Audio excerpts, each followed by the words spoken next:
As always, it's so lovely to be with you. So we have a retreat starting Friday. I do hope you can join. Please sign up if you have not already. If you are in a dire place in life and struggling financially and you'd like a scholarship for the retreat, just send me an email. Yeah, we'd love to have you. Come one, come all. I think they said that at the circus. Come one, come all. So retreats are powerful times. I've said this, many times. I hate marketing for anything I do, but there's just something that's so wonderful about retreat. For me, every time I'm on retreat or teaching retreat, it feels like being a little kid at Christmas. And when I was a child, I just remember just going to church around Christmas, and there just seemed like there was so much light in the church, so much brilliance, so much grace in the air. And yes, it was wonderful as a kid to receive gifts from Santa, but the thing I really loved was the warmth and the radiance of the church. And on retreat, this fire of grace, it intensifies, it comes into our lives, our heart. It helps us to shift out of places where we were once stuck, or struggling, or tripping. And so please join us this Friday. You'll also notice that if you show up Wednesday evening to the meditations, that the retreat will probably, like the energies of it will begin to descend on that Wednesday meditation before the retreat. If you spend time in silence and meditation on Thursday, you'll feel these powers and these energies. And you'll really feel it Friday morning. And so I'm going to start tonight with a little bit of a funny story. And I'm also going to ask for just forgiveness in advance.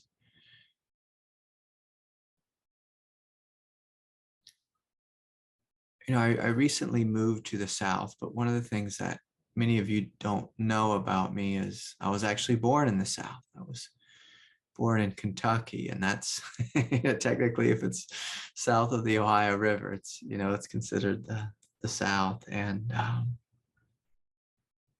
in the South, people, they do this thing that we call shooting from the hip, where they just say what they feel. They're not worried about political correctness. They just talk and they say it out loud, and they tend to be, come with a lot of energy, a lot of emotion, and, a little bit of a sense of, like, I don't give a crap. Like, I'm just going to be me and talk and just share whatever it is that I'm going to share. And there's room and space for, everyone to do that. It doesn't get into like a political correctness shouting match down here. People are like, like, that's how you're feeling. Well, let me tell you how I'm feeling. And I have this aspect of me, and, we live in a time right now where everyone is so incredibly sensitive with their words and their speech. And that's a beautiful thing. Like, I'm all about us growing in the way we speak and communicate and evolving, but also,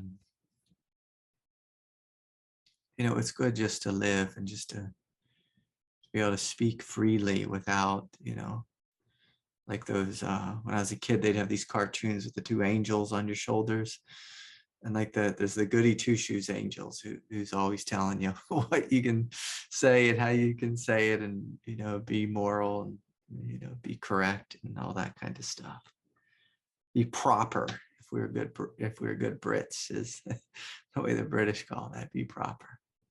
I'm not proper, and so forgive me. I'm loose with my speech. So tonight I'm going to speak about this intersection between spiritual awakening and trauma and trust and strength and power and autonomy.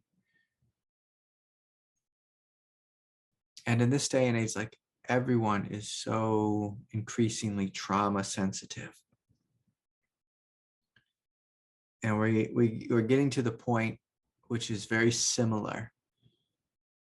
Like if any of you have went to graduate school for psychology, like there's this time during the school, like during the program, when the cohort of students where everyone is, setting boundaries and just absolutely traumatized by what everyone else in the room is saying. It's like this ridiculous, hypersensitive, graduate school mess. And at some point we just have to stop and laugh and breathe and realize that being human, like the Buddha taught, is hard. It's confusing. It's messy. And we have to forgive each other. We have to trust. We have to trust that it's okay to forgive. It's okay to let down our guard. It's okay. And I'm going to try to illustrate this with a story about an alligator.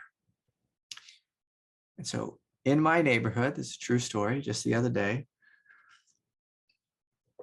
a mother and her 2 young children were walking out into the garage. And the mother pressed open on the garage door. 2 little kids kind of like ran in front of her. And they were going to go pile in the minivan and then head off to the private school that the kids were going to.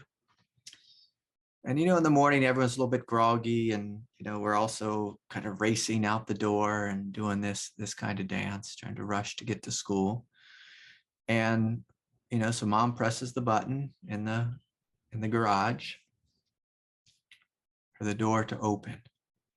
Right outside was an enormous alligator, and the alligator became frightened. I'm going to use this word, traumatized by this crazy sound of the garage door opening. And the alligator ran and hid inside the garage under the minivan. And so the mom's screaming. The kids are trying to get into the van. Mom's, screaming, and it's like this. It's a mess. It's a mess. So luckily, mom grabbed the kids. Everyone ran back in the house, and they called 911. And 911, here in South Carolina, they're like, "Look, lady, I'm sorry you got an alligator in your garage, but like, we're the police. We don't take care of alligators. That's someone else. We'll give you a number to call." And so at this point, I hope, some of us are smiling a little bit, just at the craziness of life, the craziness of life, the crazy situations we can get in. Now, the alligator had a typical trauma response. It heard something that it did not understand. A loud noise. It was freaked out, and it did what we humans do when we're traumatized. We hide, we hunker down, we go into a cave. So the alligator did like the healthy trauma response. You see something frightening, you run for cover. You find a dark hole and you hide in there. Now at this point, then there has to be a man that shows up with like a stick.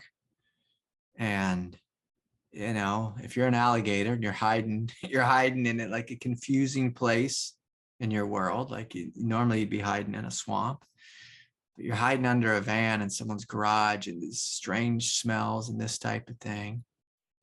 and a man's coming at you, poking you with the stick to get you out, you're going to probably freeze and hunker down more, try to maybe crawl back further into the corner and hide. And then if someone starts poking you, you might start trying to bite, trying to fight back. Now, what many of us don't realize in life, what many of us don't realize is that sometimes the thing poking us is actually trying to help us. The thing poking us is on our team. Sometimes the thing poking us is God, is life, is a brother, a sister, a family member, a counselor, a support person. Who knows? Sometimes it's just stress that's poking us. And the stress is poking us, telling us, hey, relax, relax, relax. But the way trauma interprets it is, this thing is coming to kill me. This thing is coming to kill me. Now, the mother in the story here, she's the one who's in reality, because there was actual danger for her children. And so she grabs her kids and she brings them in the house. And then at some point, hopefully, she takes some deep breaths. She has a big scream. And then she has a big laugh. It's important to have the big scream just to expel like some of that energy. But then she can take some deep breaths and she can call, the police, and then the police, laugh, and they tell her to call the game warden or whoever it is to come out and get the alligator out of the garage.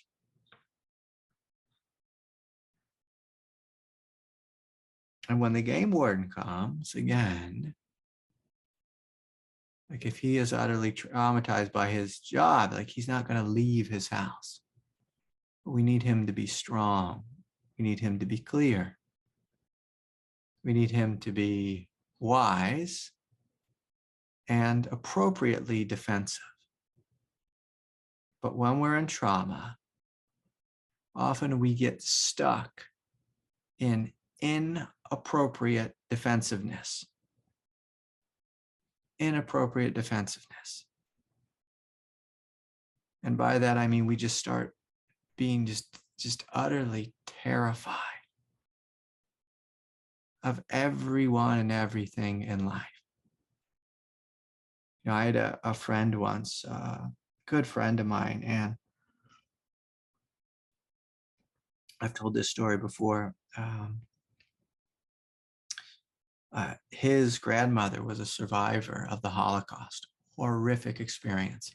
Completely and utterly terrorized. Just like completely and utterly terrorized. So I just want to absolutely validate that. And after the Holocaust, for one reason or another, she amassed an immense fortune. It's an immense fortune. And she lived in a little apartment in New York City with this immense fortune. And she would barely ever leave. And she just held on to her money, her wealth, her jewels. She would fight with cab drivers. She would fight with repairmen over pennies.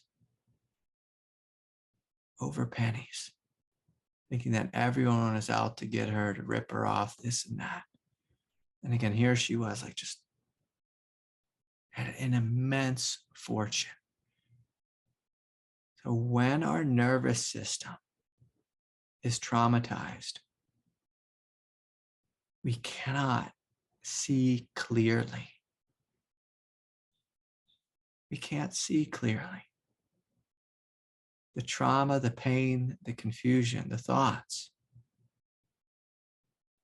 veil reality. Veil reality. And so each week I get so many emails just around this topic.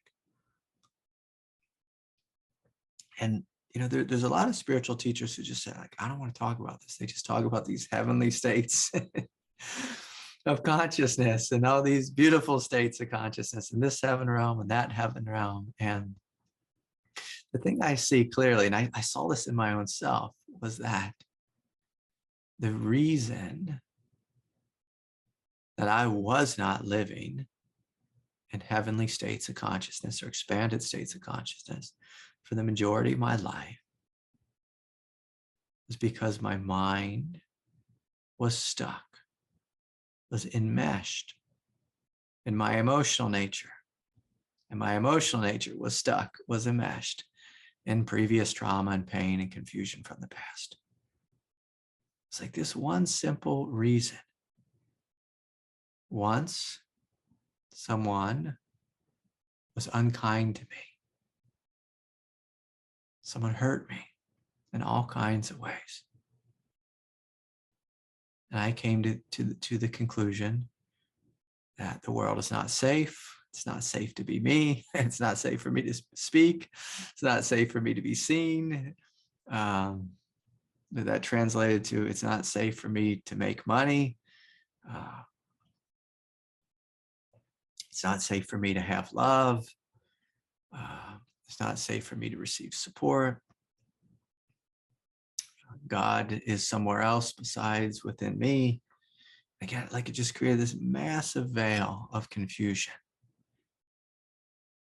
This massive veil of confusion. And so when we're traumatized, the mistake most of us make is we believe that our thoughts and our feelings are true. Now, it may have been true. I mean, let's acknowledge this. It was true that someone did hurt you once upon a time that caused the initial trauma. That is absolutely true. What is not true is that you are in danger now and that you should shut down and close all your chakra centers and close yourself off from God, from your community, from friends and family, from life. Now, there may be people in your community that you're in a relationship with who maybe you should close yourself off from and then move on. And then after you've moved on, open yourself up again. But what many of us do is we are hurt and then we shut down and we never open again. We just get stuck in this loop of I'm not safe, it's not safe, I can't trust, I'm unloved, I'm unsupported. It's like, yeah, you're going to be unloved and unsupported if you don't open and you don't trust. It's hard for people to love you and hold you and support you if you're closed. It's going to be hard for you to be awake spiritually if you're closed.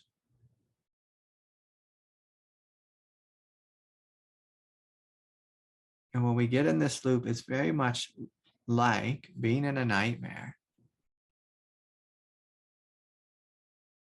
but refusing to wake up. Just holding on to sleep, holding on to fear. And listen, biologically, it makes sense to hold on to fear. Like with the alligator stuck in the garage, it makes sense. It's like there's a loud noise. I'm an alligator. If it's a loud noise, that means it's bigger than me. And that's something that's stuck in the alligator's DNA from the time that there were dinosaurs that were actually bigger than an alligator. Because that alligator has nothing to fear. Nothing to fear. Nothing to fear. Nothing to fear. The other day, I think I told you guys this last week, but maybe I didn't, but I had my daughter and we went down to the May River, which is actually a river that's the ocean. And we were walking on like this little bit of beach. There's low tide, so there's a little bit of beach. And we were walking in fresh alligator prints. I used my eyes and I looked around with clarity and with wisdom.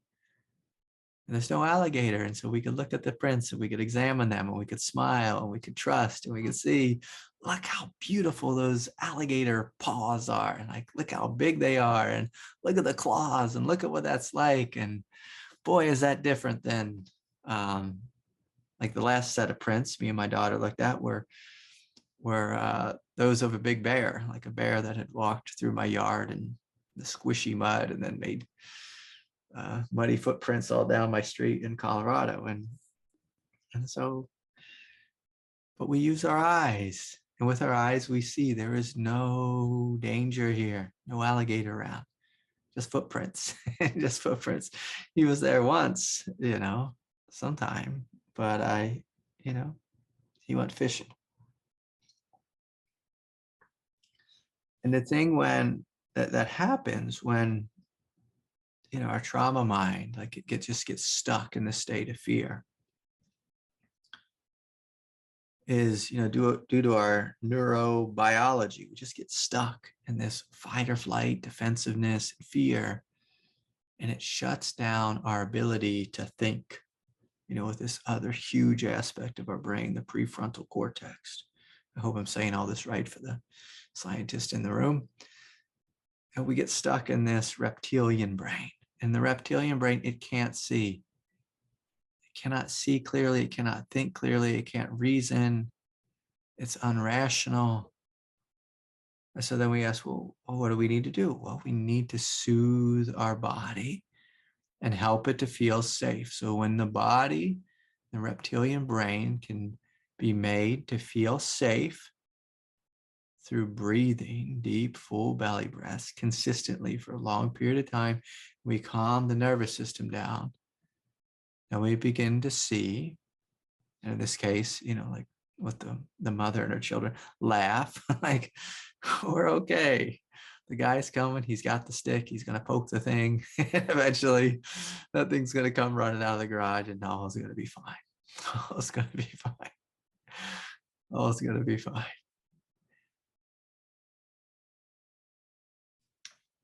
And so with trauma, with most delusions, and again, like this is where I'm going to get in trouble. When you look at someone who's been traumatized and say, hey, you're deluded, they're going to say, they're going to hunker down more in their fear. Say, you're not being politically correct and you can't talk to me and you don't understand what it's like. And it's like, I know what it's like to be traumatized. I've been on my deathbed a couple different times, once even this year. I've experienced great pain, great misfortune in this life. And I've lived with chronic health conditions. Like I know a thing or two about pain. A thing or two about pain. There's all these great Buddhist teachers who tell you to make friends with fear. Make friends with pain. Make friends with reality. Make friends with your strength, your power, your clarity. Make friends with your heart. Now, if we invite Christ to the room, Christ is going to say, well, you have to be willing to be humble. And sometimes being humble means we're willing to give up our story about being hurt. Sometimes being humble means we have to be willing to give up our idea about what we need to be doing in this moment. Like if we're stuck in the trauma loop of fear, sometimes being humble means we just stop. There's got to be another way than this. There's got to be another way than just being frightened and terrified all the time. There's got to be another way. It's humility, like the the energy of humility is radically strong, radically powerful. And it's a willingness to admit, maybe I am wrong. Maybe the conclusion that I've come to is wrong.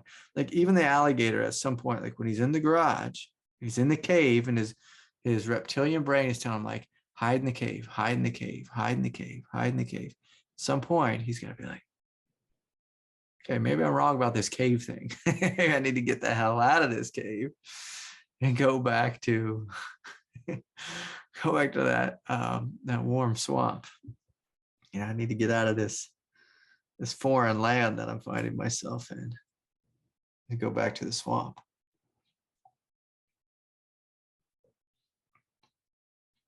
So we have to be humble enough to let go of our ideas.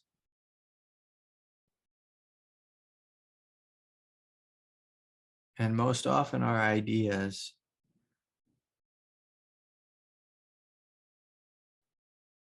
are arising out of a mind that's in fear, or a mind that is wounded, or a mind that is depressed, or a mind that is anxious, or a mind that is unworthy. Like the willingness to stop and look, like to be humble enough to say, is it true? Is it actually true that I am unworthy? Is this actually true? Like some people, they call themselves, I'm just going to use the abbreviation. They call themselves a POS. I couldn't even imagine, like calling oneself that. Like, is it true? This is what I am.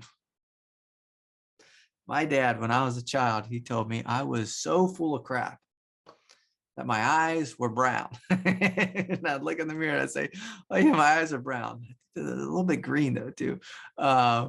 But I look at my body, I see I am not poop. I am not crap. Like that's not what I am. He's just saying that to me. He's just saying it to me because I was a jive talker when I was a child. Like that's another thing that another way like we respond to trauma is we talk jive. And by talking jive, we say things that aren't true in a way to like BS things, to manipulate things, so that things go your way. More, I was a jive talker just because I like playing with people just for fun. I like making up stories and this and that. And so, like, this is another thing we do in life. Like sometimes when we've been deeply traumatized, we don't believe that life is safe. We might grow up and become a used car salesman. No offense to anyone who sells used cars, but I'm going to go with the stereotype here, which is, someone who's just kind of like lying to you to make a buck. And at the root of that, like when someone lies to you to make money, at the root of that is not that they are an evil person. It's because they don't believe that if they share their gifts in the world, that they'll be paid, that God will support them. And so sometimes we lie, or we're sneaky, or we manipulate. I was laughing when I was taking my two dogs on a walk. We're walking down by where the alligators are, and there's these big birds, there's these cranes, and so one of the cranes, like this white crane, the way the way he's been traumatized, he's afraid that he's going to get eaten by the alligator. And so what he does is he keeps his feet kind of like on the shore, and he takes his long neck and reaches real quick and just pokes in the water and picks up a fish. And so that's the way he's dealing with trauma. He's adapting. He's keeping his feet on the safe ground. And, he's using his long neck to reach out. And so he's being sneaky. Is what he's doing. He's getting this fish by being sneaky. And he's trying to outsmart the alligator. Now there was a different crane. He was doing this silly thing. Is he just stands there on the shore with his chest puffed up and his wings spread out as big as they could be. So he has like a 4 or 5 foot wingspan. It's really big and puffing up, and he just walks around like he's the biggest, toughest bird you ever met. And he does it all day long. I'm like, dang. And you'll see guys do this at the gym. They walk around their arms, like so big and so tough and puffing up, and they do it in bars and this and that. I guess like all of us here on planet Earth, we've been traumatized one way or another. Sometimes we've been traumatized multiple ways, mentally, emotionally, spiritually, physically. God, when you roll jujitsu with me, I go through my list of traumas, which I'm like, I got a head injury and I got long COVID and this arm over here doesn't work. And so, and then the other old man I'm with is like, okay, I got this ankle and it's all broken and this and that. And it's silly. It's silly sometimes being a human being. It's silly. It's silly. If we're going to live in a sane way, we have to connect to our clarity. We have to connect to compassion. We have to connect with our strength. With our strength. This is what the Buddha taught. This is what Christ taught. We have to invoke. We have to find, we have to discover our divine nature. You will not discover your divine nature by listening to the voices of your mind. You will not find your divine nature by listening to the voices of the past or the future.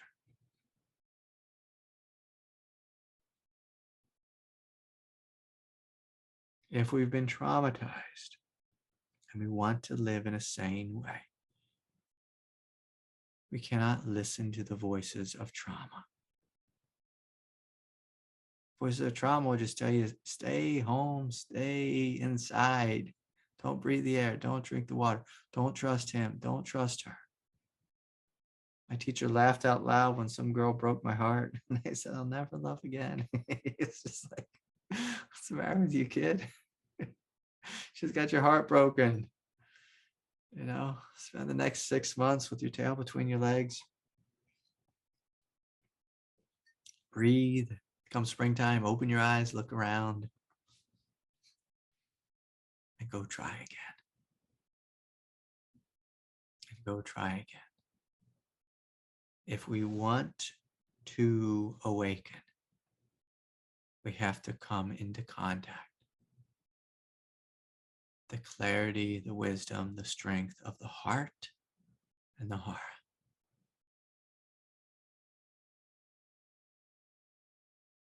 Once we've come into contact with this, that the trauma is still sticking around,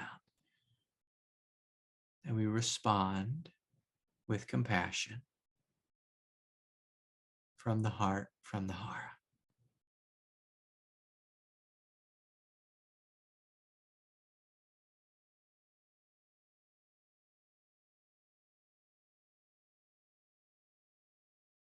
Telling your mind to get over it will not work. Will not work. Ignoring the trauma will not work.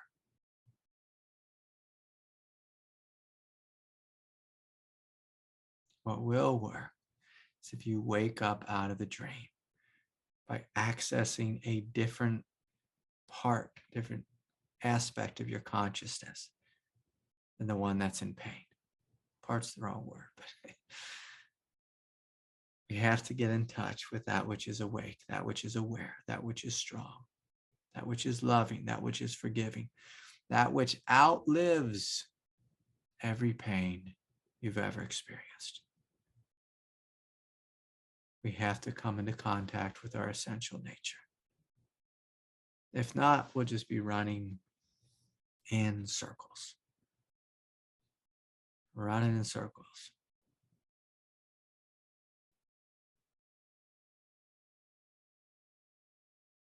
And when I was young, I had this thing about blood and guts. If I saw blood and guts, I'd turn pale.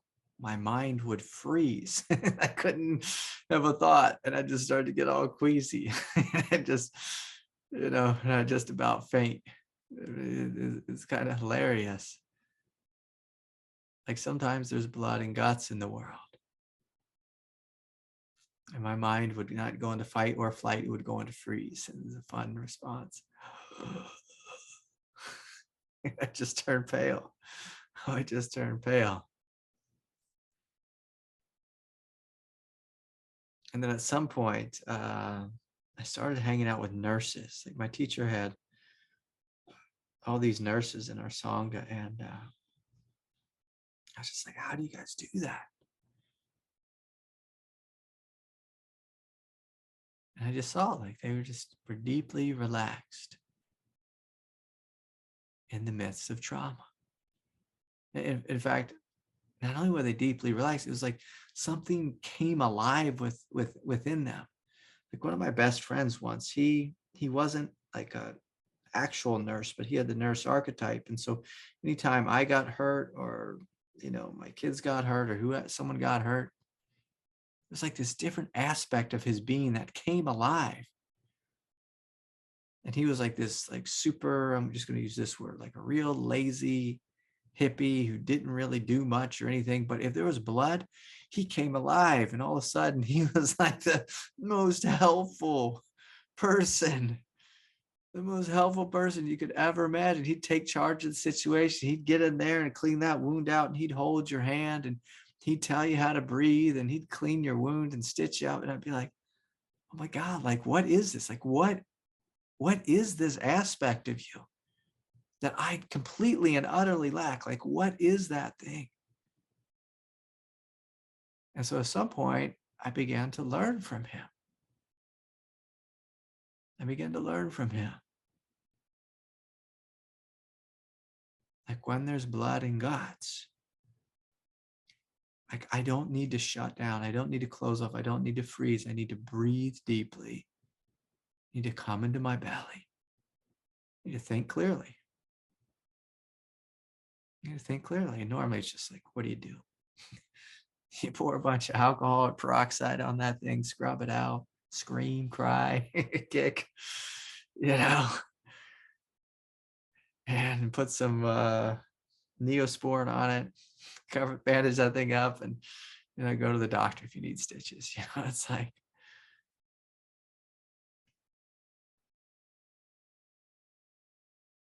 but just to freeze, that's a reptilian response.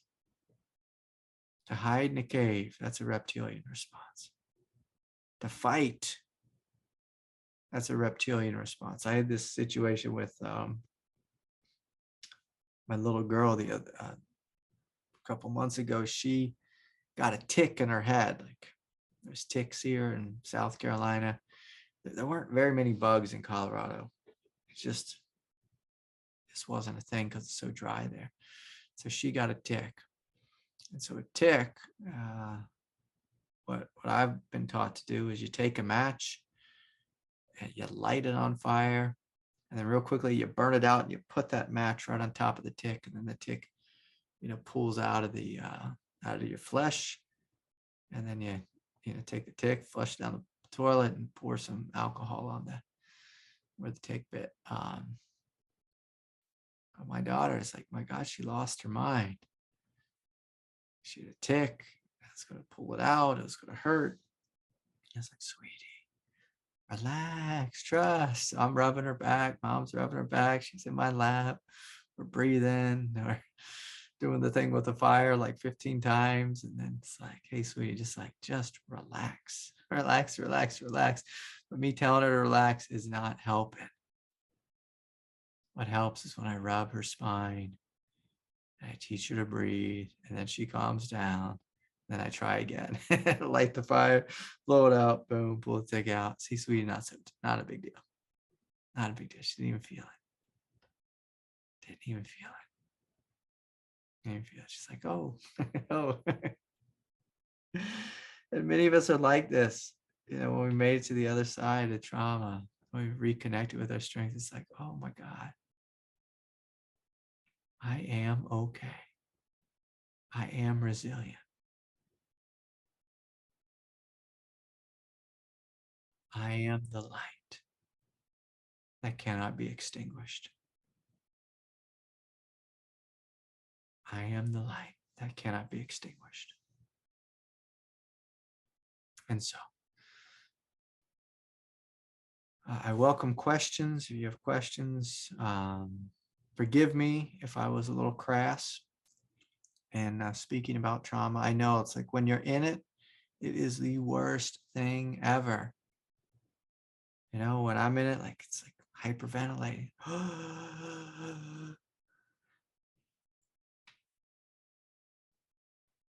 It's like we're not going to die, but we are going to die. We're probably not going to die. We're not going to die from trauma unless it involves lots of loss of blood.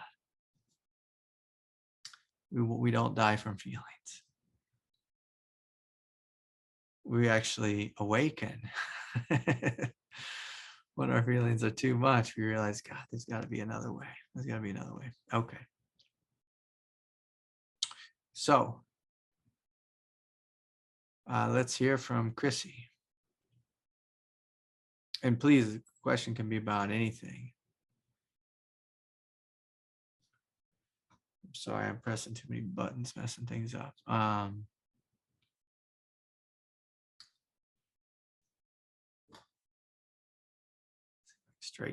Straighten this out. Okay, Chrissy, are you here? Hi, Craig. Hi, good to see you. You too. Thank you. I really enjoyed that talk. Oh, good. I'm glad. Yeah, and I loved your stories.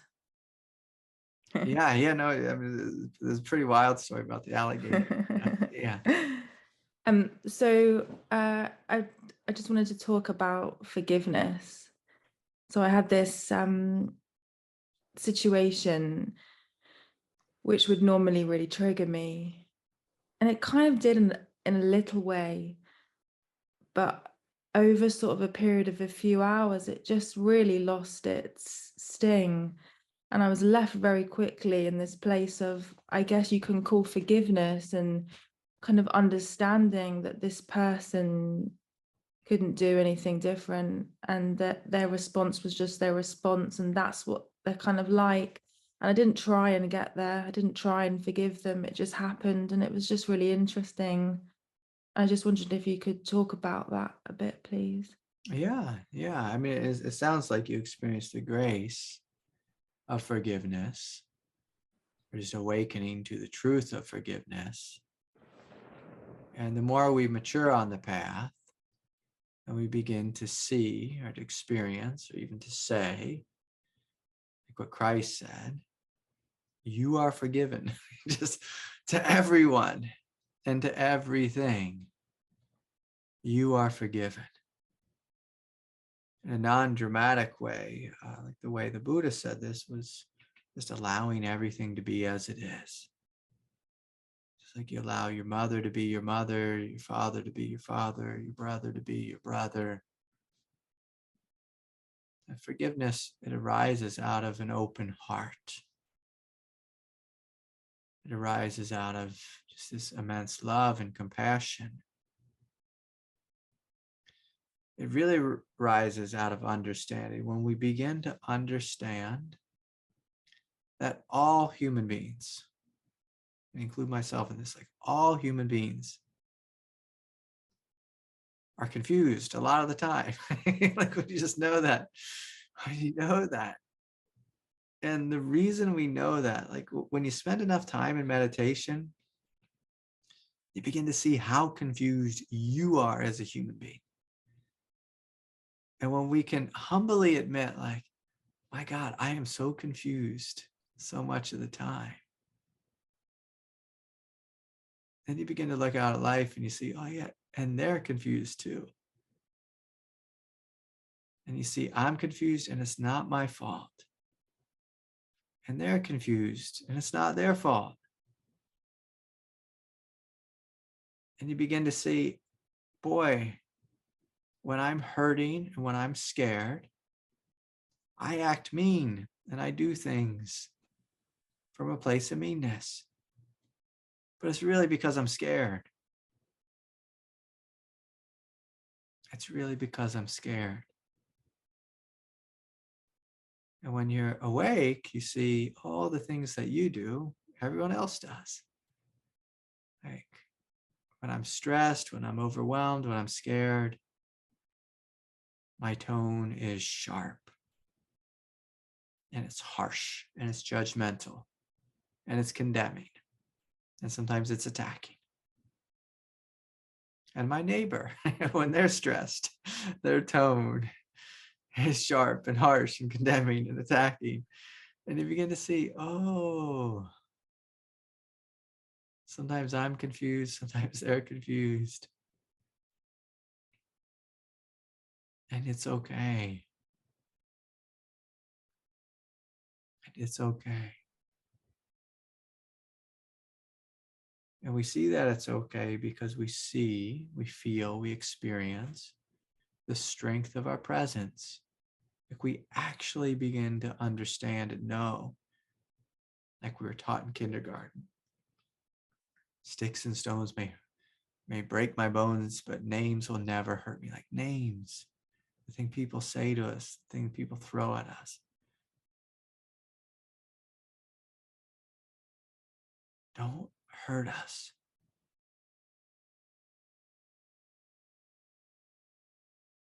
But when we're in our ego, we say, no, it does hurt us. It hurts us. It hurts me. It hurts my feelings.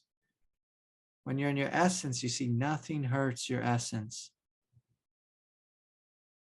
Because it's impossible to harm in essence. Like someone's primal essence, you could never harm it. And I'm going to say something crazy, but it's like you can send people. You can send people, an individual, through a genocide, through a Holocaust, and it does not harm their essence. Really harms their humanity. So to be crystal clear about that. Really harms their ego, their physicality, their body, their nervous system, their personality. It's like, my God, what a horrific thing to do to a human being. But the essence, unharmed. Unharmed. There is such a great documentary. I believe it's called The Four Seasons. And it's about a bunch of Jews in upstate New York who they're all survivors of the Holocaust. And they bought like an old summer camp and they would go there every summer for like 6 weeks. They'd all get together and sing and dance and break bread. And it's just like this, you just see such resilience in these survivors. Like you see this resilience. You also see, their personalities that were, deeply hurt and harmed. But you see this paradox of immense beauty and joy and light just shining through their being. Shining through their being. That's their essence, unharmed. Would they prefer not to have that experience? Oh, absolutely. Absolutely. Absolutely. And the personality beat up to some degree or another. Some less, some, a lot more. And as we awaken, we become more in touch with our essence. We begin to live from our essence. And the essence sees clearly that forgiveness is a gift you give to yourself. Forgiveness is basically, I don't want to carry around a bunch of old dirty laundry. I don't want to carry this. It's too heavy. It stinks and it's dirty and it's rotten. It's like, I don't want to carry around dirty laundry. I put it in the wash. I put it in the wash. And when you live in essence, the whole world is washed in this freshness, in this immediacy of the present moment. I can remember once my father, I went home, this is many years ago, maybe a couple of decades ago, and I went home, and when I used to go home, my parents would ask me if I could help them around the house just because I know how to do just about. I know how to do everything in regards to a house. Um, and so, my dad would he'd just pile on all these chores for me. And as a kid, it just drove me crazy because my father, he saw me. I felt like he didn't see me as a human being, as his son. He saw me as a worker, like someone who worked for him. And I thought I was like slave labor. Like my dad my value was that I worked, I could work. And I went home, this was as an adult, and he's giving me all these jobs to do. And I started to notice this angst like building up in me. And then I had this moment of grace, like you're describing, where I just saw him as someone who was scared, who was fearful, who was hurting.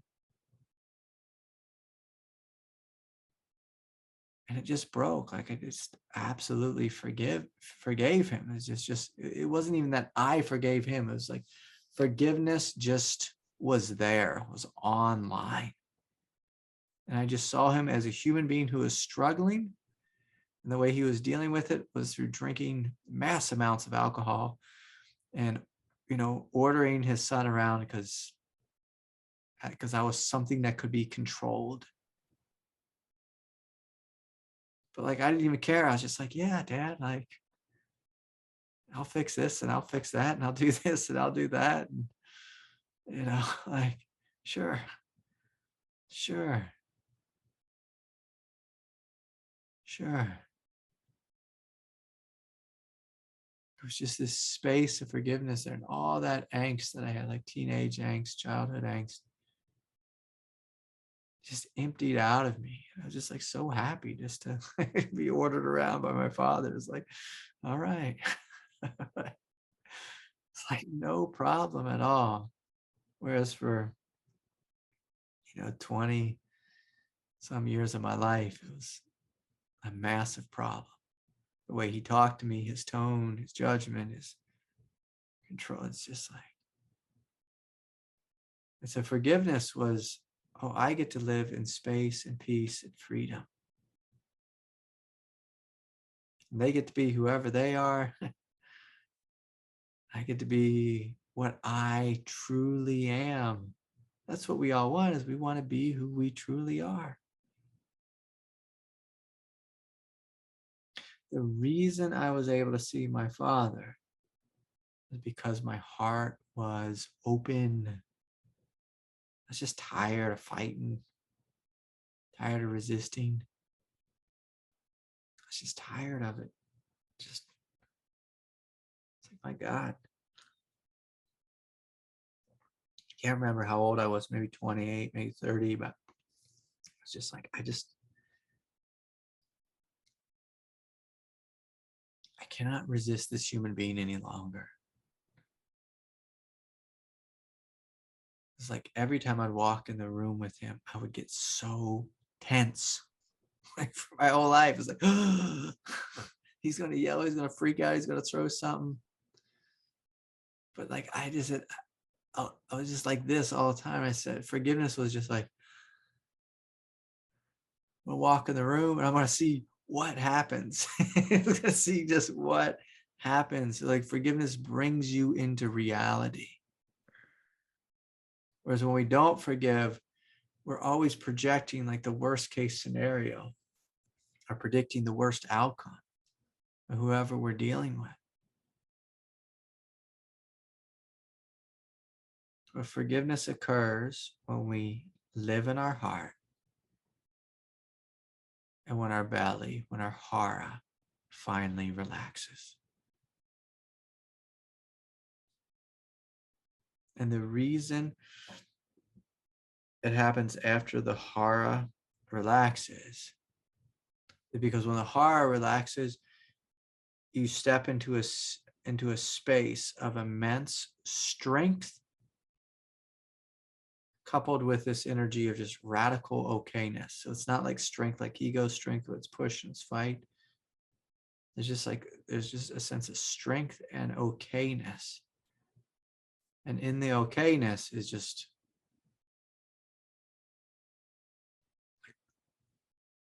forgiveness is just everywhere. Forgiveness is everywhere. Is everywhere.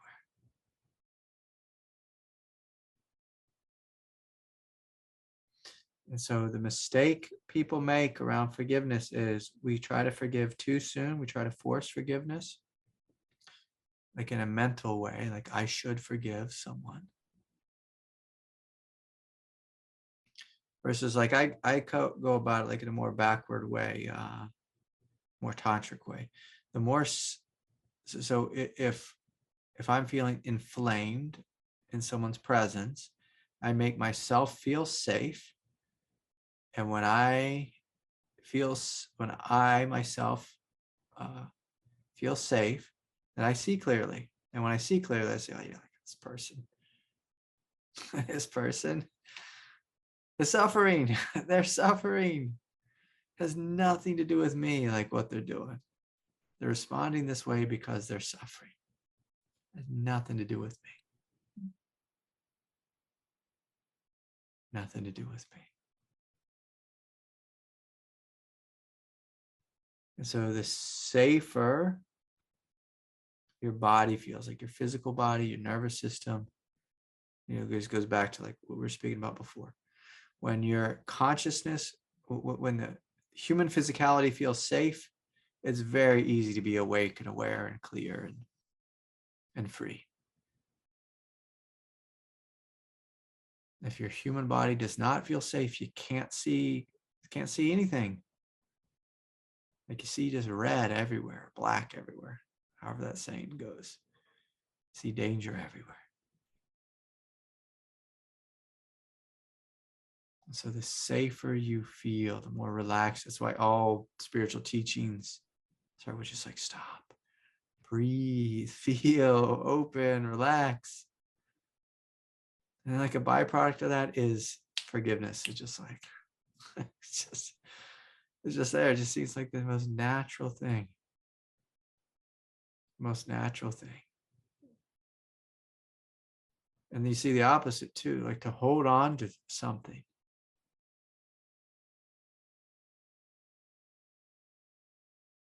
Like the most violent thing you can do to your own self. I want to use this word again, it's not politically correct, but the most like idiotic thing we can do is just hold on to the pain of the past.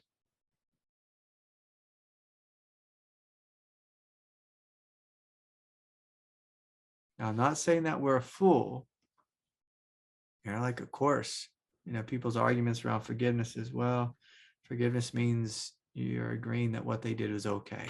No, we're not agreeing that what they did is okay.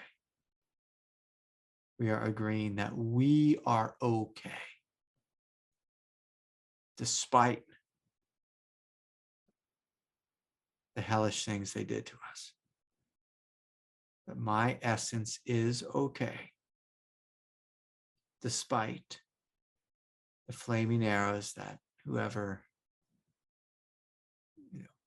they are that shot into me. Says, I am okay. I'm okay. Like I say with a smile, like they're clearly not okay. Like that's why they did these things to us. They're clearly not okay. Like they're not in their right mind. They're in their wrong mind. They're in their trauma mind. They're in their confused mind. They're in their deluded mind. They're in their addicted mind. They're in their inflamed mind. I'll take it a step further. They are in their human mind. and they're suffering, they're lost, they're confused. And who gave them their human mind? And who gave me my human mind? God, life, the universe gave us this mind. This is like all of us here on planet Earth, us and the alligators. Like we're all have a real similar mind.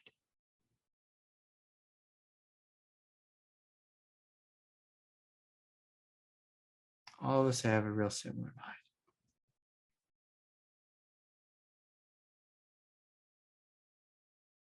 But some of us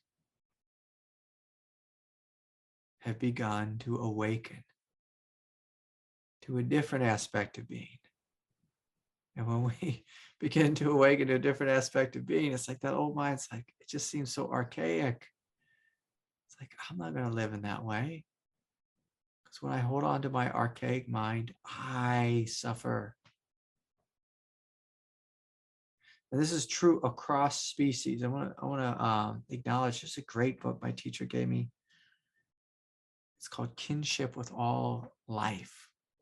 It's these stories of these masterful animals, not people, but animals who were like they were master beings. Like their consciousness woke up in whatever animal body they were in. And it's like, so it's possible. It's possible to live in a different way. Live in a different way. I have these two dogs. Doodles, he is the most calm, chill guy ever. Buster, he's just ready to fight and go to war with any other dog. It's just like, and I walk them both at the same time. It's just a disaster with the leashes and this and that. And I have a neighbor who's got a dog, in a fence, and the dog loses its mind whenever I walk my dogs. And Doodles just walks right on by, just like trotting. He doesn't, the dog's freaking out, screaming, barking. Doodles, he doesn't even look. And Buster, he engages. He loses his mind, rushing the fence. There's two dogs rushing the fence, and I'm pulling Buster, and Doodles is just behaving himself. And it's like, we have the choice. We have the choice to live in peace, to live in clarity, to live in a depth of being, or to live in our reptilian brain. And whichever one we support, well, that will grow. That will grow. So anyways, Chrissy, so nice to be with you. You too. Thank you. Yeah. Okay. All right, let's hear from Aaron. Aaron, are you here? Hi. Good to see you. Good to see you too.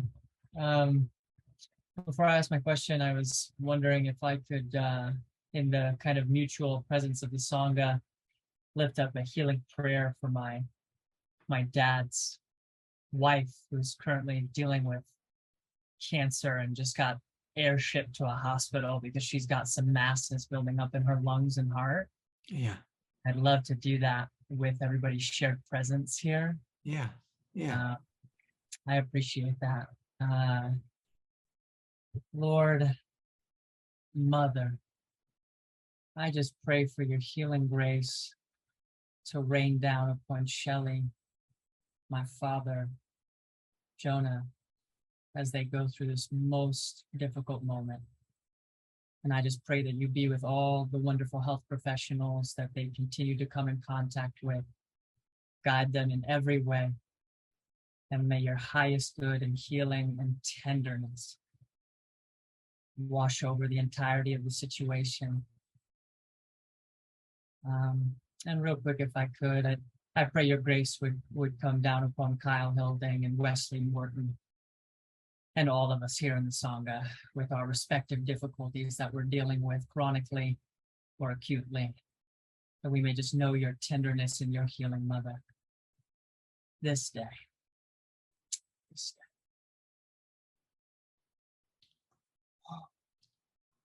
Wonderful. Thank you, Craig. Yeah. Yeah.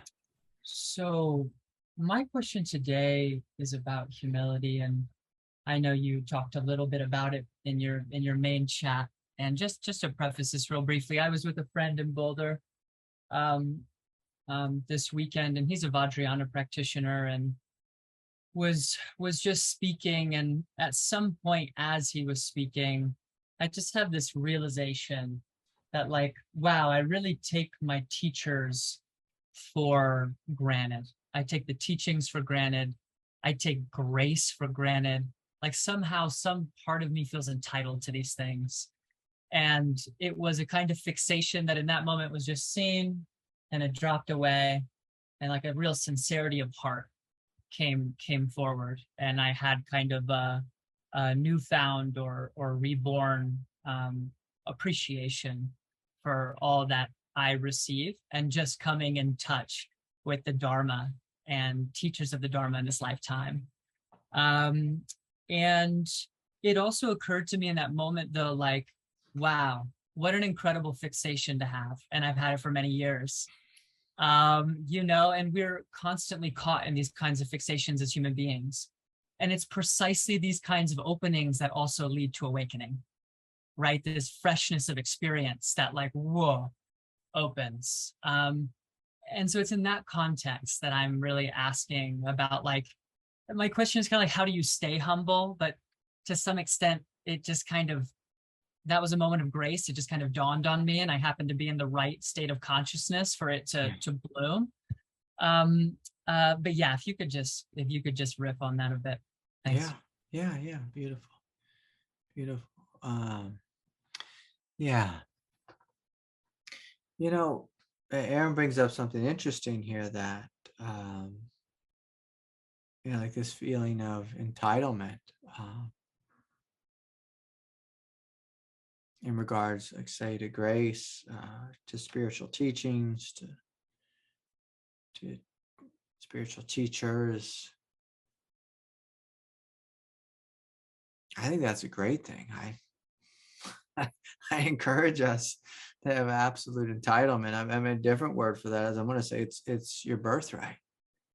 Like, we are all children of God. And so we should demand of God, flood your grace upon me. Like, I want to be in contact with your grace. I want to be in your presence. Like, I make demands of God. You need to come here and be with me, for I am your child. And see, that's the humility. For I am your child. I'm your child. And this child is entitled to the love of the divine Father and the divine Mother. And so, to me, I look at it in a real positive light. To expect God to be in your life, to expect grace. In a sense, when we say this, it's basically you're saying, like, I believe, like, I'm a believer. I have trust and faith in the absolute authority. Now, taking for granted, like, the way I look at taking for granted means we don't honor it and value it as much as we should. And that's something, like, I'm also guilty of. Like, my teacher used to tell me, he'd pull me aside, he'd be like, Craig, you take me for granted. And I'd be like, I do. I do. I mean, one of the problems I have with my teacher is I had so much time with him that it was just normal to have someone of support is, like, in so much of my life. And also, I worked for him. Like, he was my boss, and he was so, like, a second father to me. And like, I didn't officially live on the property, but, like, I was there all hours of the day. I'd went home and had my own place, but I stayed there a lot because I built retreat housing there and then did so many retreats there. But anyways, I was just there all the time, and sometimes I forgot who I was speaking to. Like sometimes I just would forget that I was speaking to a great master, and I would be, kind of. Well, one of the ways I forgot is like I was ridiculously stubborn and resistant, and I thought he didn't understand what he did understand. I was resistant when I didn't need to be resistant. I resisted because I thought I knew better, or because my ego was just so big. And I'm going to use this word. It's not politically correct. I had a big fat ego. It's just obnoxious in all these different ways. I thought I was something special, and it's true. Like we all are something special and unique. We are all children of God. It gets troublesome when our ego thinks that the ego is something special, that the ego is entitled to. And sometimes we feel entitled because we think we're better than. And like I can say that I had that problem. And the problem is like, as far as like being a good student, I was better than. I just was like, I just showed up more. I gave more. So like I performed better. It would be one way to put it. Was I more worthy than anyone else? Absolutely not. Hell no. But did I know how to do the dance of work and showing up and surrender and giving and service? Like, yeah, that's why I was my teacher's main student, is because I showed up and I didn't quit. I was so damn stubborn. And so it's just when our ego gets in the way and we think we are superior.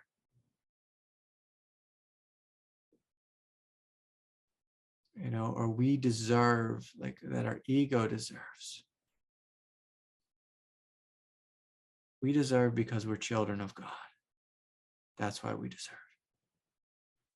And when you know you're a child of God and you're calling upon God, like the connection and the demands you make, there's a love. Like when my little girl's coming to me, she's like, "Dad, come here now." It's like she's not in her ego, like she's in her full righteousness, like demanding my attention because she's my daughter. She deserves my full attention, and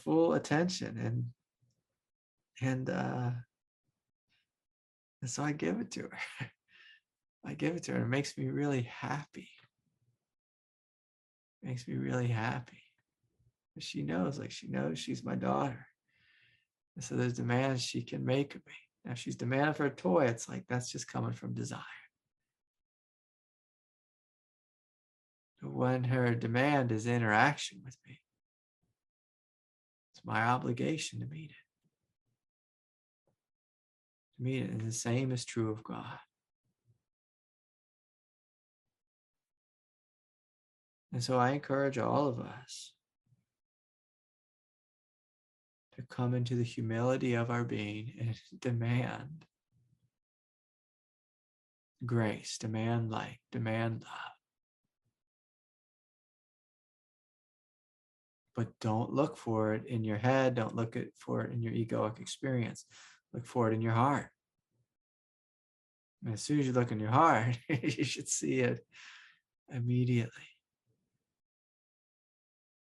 In fact, God has constant pressure of grace on all of us.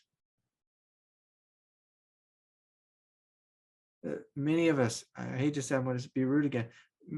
Most of us are way too miserable, way too intoxicated in desire or greed or jealousy or just lost in our own confusion to realize that God is here, light is here, love is here, passion is here, peace, excuse me, Peace. It's just like we are inundated with peace all around us, swimming in it. And we ignore it all day long. Ignore it all day long, just chasing, what is it? Dopamine? I think that's the right word. By surfing on the internet, little hits of dopamine. We're just inundated with peace, light, and radiance. Just the beauty. There's this little girl comes to jujitsu, and she has the biggest eyes and the biggest mouth. And her mouth is full of metal. You know, so she's 13 or something. Metal meaning braces. And like she's always like looking at me and just has the biggest smile. I'm always like, girl, why are you looking at me and like smiling so much? And I'm like, what is it about this child? And I realized, oh, it's because she doesn't have a damn device in her hand. Like most kids are just staring. You don't see their eyes anymore. You just see them doing this and they're doing this. And you don't see like, hey, you know. And that's what she is. Like she grows up in a family, you know, like my family. Like kids aren't allowed to have devices. And the kids are like, they're here. They're here. They're here. They're awake. They're alive. They're present.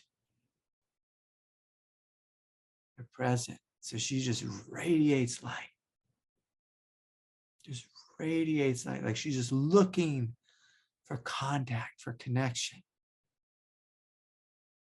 It's such a beautiful thing to see her, this beautiful presence of this child. I'm like, oh my Lord. And see, God is looking at us like, hey, like, are you here?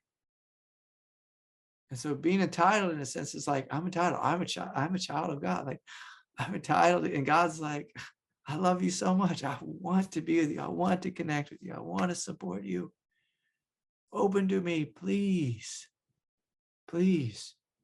I've had angels just coming to me. People's angels saying, can you shake them? Shake them, Greg. Tell them we're here. Because I can see people's angels. They can't see them. I'm like, hey, your angels are here. Like, receive the grace that's here. Receive it. Receive it. But to receive it, we have to be humble. People have really crazy ideas about humility. There's this idea that we need to make ourselves worse than everything else. It's like, no. Humility comes from the recognition that you are a child of God, that you are divine. The ego thinks that that's an arrogant thing. Oh, you think you're God. You think you're God. Who do you think you are? It's like the most loving thing you can do on planet Earth is to realize you are divine. There's no arrogance in that. Now, if you think, I'm divine and you're not, you know, sometimes non-dual people play this game. It's, I'm awake and the rest of the world is asleep and they're all idiots. It's like, I don't know.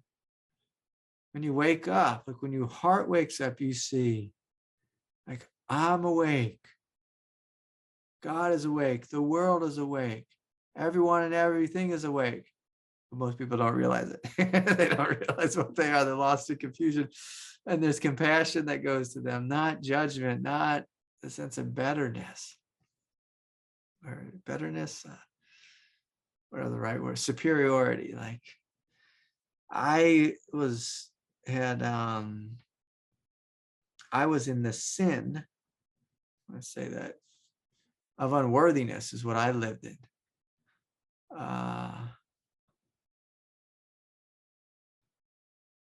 Just because the house I grew up in, I just thought I was unworthy in every direction. Like the only time I thought I was superior was spiritually, just because I knew how to dance that dance. I didn't know how to ballroom dance. I didn't know how to do this kind of dance, that kind of dance. I didn't know how to break dance, but I didn't know how to meditate. I knew I was good at it. And I tripped over that for a minute. But the superior thing is it's something that just arises out of the fight or flight response. Like when you really go into the root of it, it's like the same thing as those guys who flex in the gym and with the mirrors and walk around with their arms, the chest puffed out. It's just like,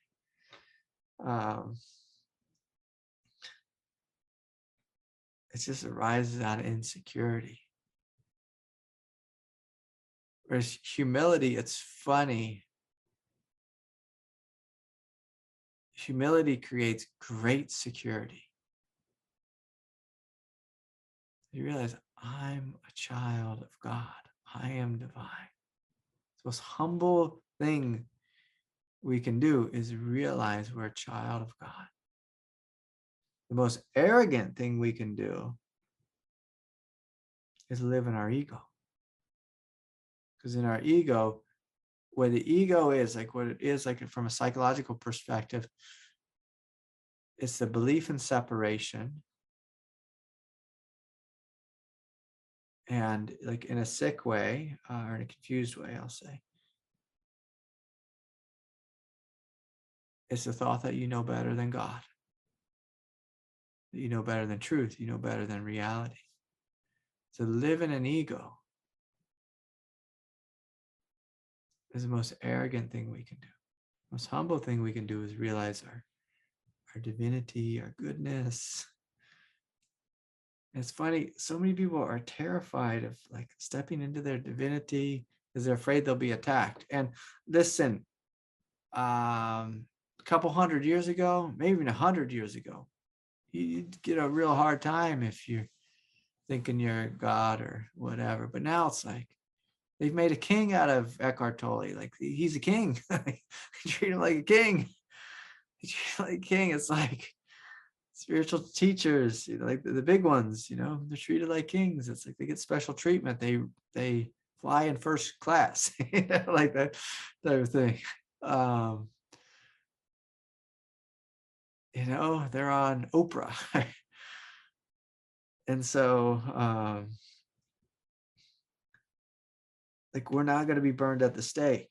Now, if we walk around in an arrogant way with spiritual superiority, telling all of our friends we're enlightened and they're all fools and we know the way, it's like, yeah, our friends are going to tell us we're, excuse my language, a jackass, but we're not going to get burnt at a stake.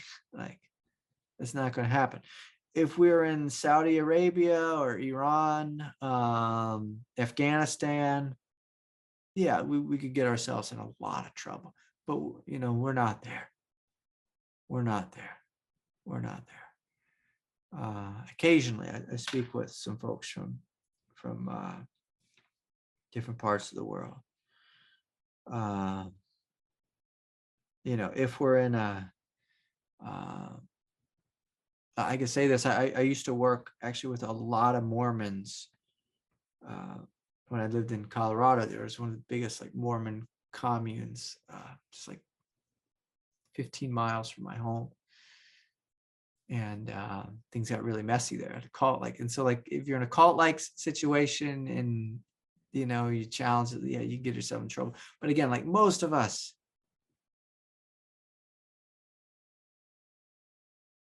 when you realize I'm a child of God, I'm worthy of love, I'm worthy of support, I'm worthy of light, like please be entitled in that way. And use your entitlement not as a way to be better or to be like, sometimes entitlement leads to agitation or anger or that kind of thing. Like it could be like a stressed out entitlement. What I want it to be is like use it as a doorway to connect more deeply with grace. And like I'm from the school of thought, if you're not feeling grace, there's something wrong.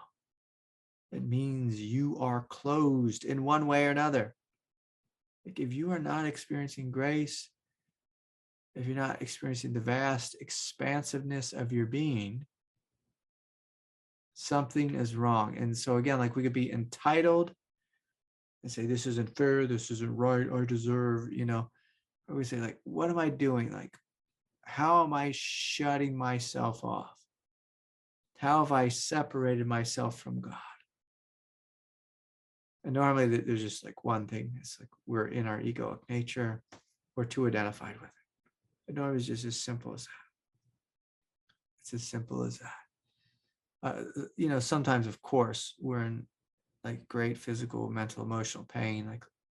But again, normally we're not connected because of choices we are making. And that can sound harsh, but unfortunately, it's often the truth. So, anyways, Aaron, so good to see you. Yeah, beautiful question. Beautiful question, and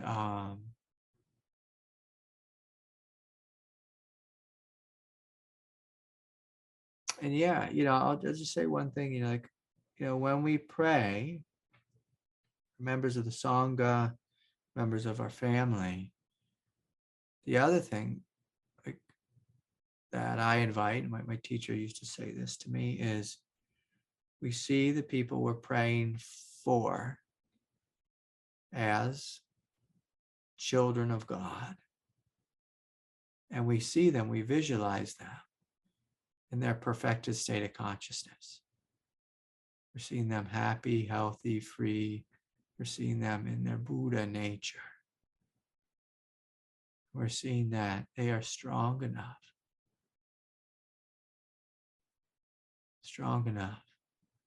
brilliant enough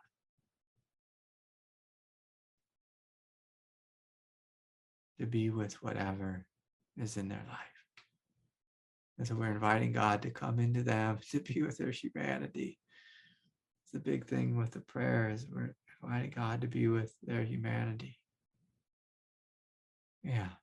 And please, by all means, don't forget to include yourself in that prayer. Don't forget to include yourself. Yeah. I'll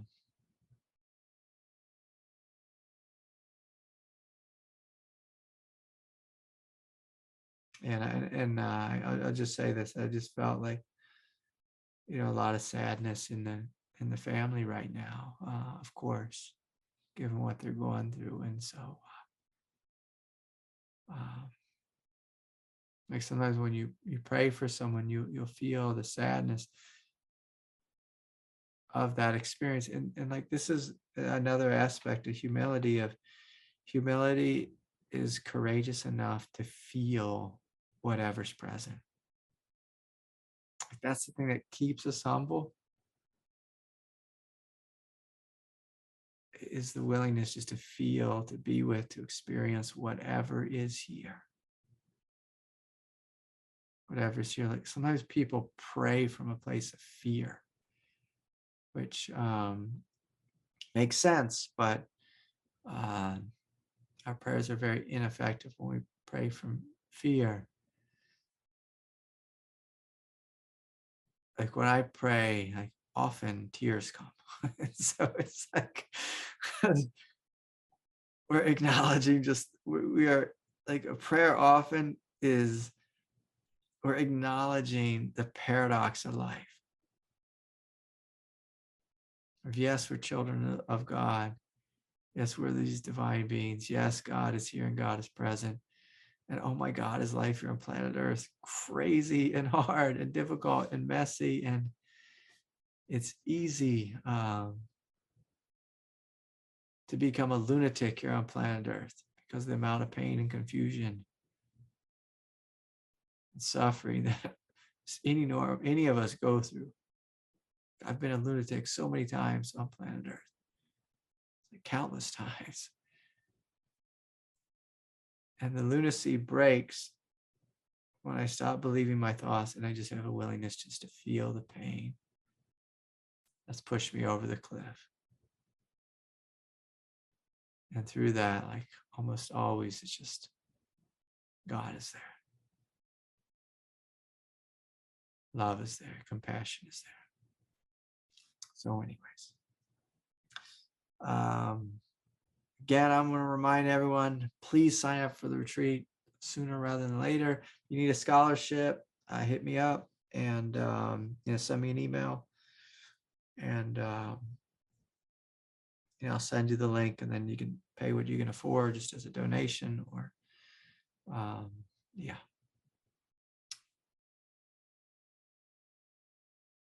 Don't wait till the last minute, because and then tell me you don't have the link. So anyways, I'm excited for this retreat. I'm excited just for this moment, for life, for all of you. And so, good to be with you. Good night, everyone. See you soon.